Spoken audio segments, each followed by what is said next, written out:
This is Block 9, the Liberal Establishment, Section 7, Vietnam, with the section beginning the bombing in Cambodia.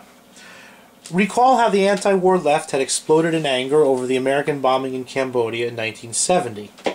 In July of 1973, after the ceasefire has been in operation for 6 months, it was learned in the press that the United States had actually been involved in Cambodia a year and a half before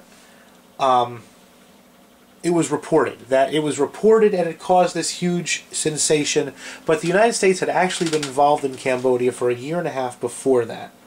The anti-war left again took to the streets to express its anger.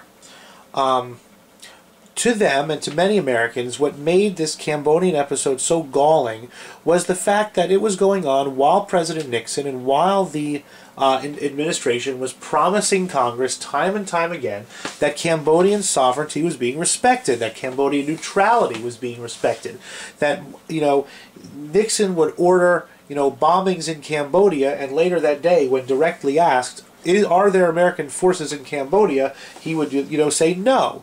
It was an outright lie. A lot of people were angry at it. A lot of people started asking fundamental questions like, what does representative government even mean when the American representatives don't even know where American troops are? That how can you have a free government of the people, by the people, for the people, when the President of the United States commits troops, willy and nilly, without even letting Congress, let alone the press and the American people, know about it? Nixon did not particularly care about these sorts of things. He was going to do what he felt was right. Nixon continued to bomb communist forces in Cambodia after the ceasefire in an attempt to prop up a pro-American government in Cambodia. That, remember, domino theory. Nixon says if Vietnam falls, Cambodia falls, Laos falls, and then Bangkok, or Thailand falls, and Burma falls, and India falls, and then where are we? So Nixon, Nixon was never, one for, curling up in a ball and crying when people criticized him. He continued the bombing in Cambodia, despite no clear congressional mandate to do so. Just as an aside, all of the mess that's going on in Cambodia between the U.S. bombing and the Viet Cong using it as a supply base, and just the mess of it, paved the way for one of the most wackadoodle people who ever ruled a country to come to power, a man by the name of Pol Pot. Pol Pot became the dictator of Cambodia in the mid-1970s, and all this communist dictator managed to accomplish was to murder a fourth of his entire country's population in 3 years. And you want to see a great movie, it's called The Killing Fields. It's about what happened in Cambodia. Anybody who was an intellectual, anyone who lived in a city was pretty much... you either moved out onto a farm or got killed. People with glasses meant that they were intellectuals, that they dared to read books, and they were killed. Pol Pot was a nut, and his people suffered for it. But, to be perfectly honest, that Pol Pot would not have come to power, without the North Vietnamese, the Viet Cong, and the Americans all struggling within that country. I'm sorry. Congress attempts to re-establish its control over the president and over military policy in November of 1973 by passing what's known as the War Powers Act.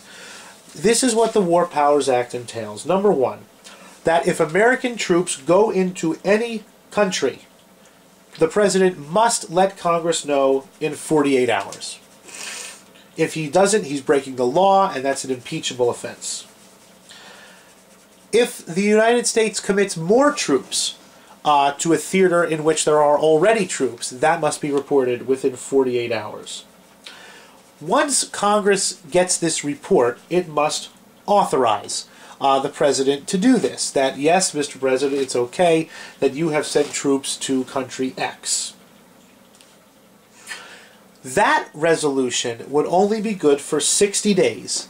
Unless Congress either declared a formal war or extended the commitment in another vote for another 30 days. If these things were not done, the War Powers Act says that the troops will be defunded and brought home over a 30-day period. It's a very simple idea. That the president has to let Congress know within 2 days that American troops are engaged or further engaged. Once Congress knows, it has to approve that action. That approval is only good for 60 days. After that 60 days, Congress must officially declare war. After that, the power is the president's again. Or, if it does not wish to declare war, must extend the commitment by 30 days, and then in 30 days extend it again, and in 30 days extend it again, and if at any time they do not extend it or they do not approve it, the troops have 30 days to get home. When this act passed in 1973, Nixon is under intense pressure from Watergate. He vetoed the bill as an unconstitutional assault on his powers of commander-in-chief. He said, as Commander-in-Chief, the Commander-in-Chief has to be able to have full control over the United States military, no matter what. Congress, which, is very, very against the President because of Watergate, and against the war, because the war was just such a mess, they overrode Nixon's veto, and the War Powers Resolution became the War Powers Act, the War Powers Law. Now, all presidents from Nixon forward have agreed to abide by the conditions of the War Power Act, but they maintain that it is unconstitutional.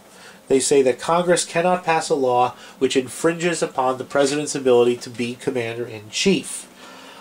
Presidents from Nixon on forward have gone along with the law for the most part as a gesture of goodwill to Congress and a desire not to have a constitutional crisis. That what if Congress says, all right, troops, you have 30 days to go home, and the president says you're staying there. That's a constitutional crisis on a massive, massive scale. The law has never been tested in the courts. If you go to law school, you can, you'll write a paper on the War Powers Act. What would happen if it was submitted to the courts of the United States? But this is an attempt to reduce the power of the president. It is one of many. The president's power is reduced with the case amendments that restrict the functions of the FBI and the CIA.